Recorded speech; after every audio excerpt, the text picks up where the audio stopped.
There's a lot of crazy Apple stories on the internet, but I think that this one takes the cake. Make sure you watch until the end. Apple co-founder Steve Jobs was born in 1955 to Joanne Sheeple and Abdul Fattah John Jandali, a Syrian immigrant.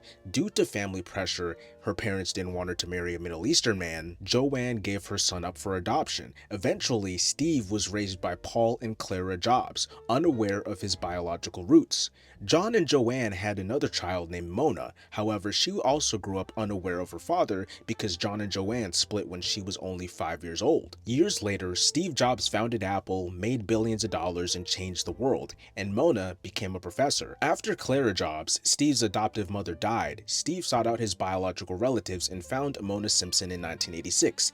The two of them met and became good friends. They also located their biological father, but Steve wasn't too interested in meeting him. Mona, however, was.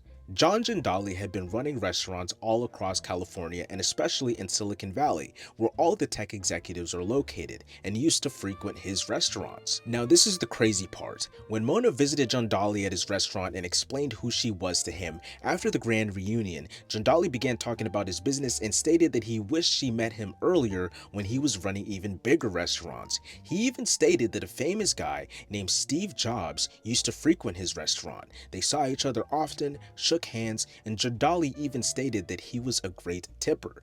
Jandali only realized that Steve was his son in 2006. However, Steve and John never got the opportunity to meet. John didn't want to be the one to reach out, and Steve was afraid that their relationship would become all about money. It's an unfortunate situation, but I guess the universe fated Steve and his father to meet, even unknowingly, at least a couple of times.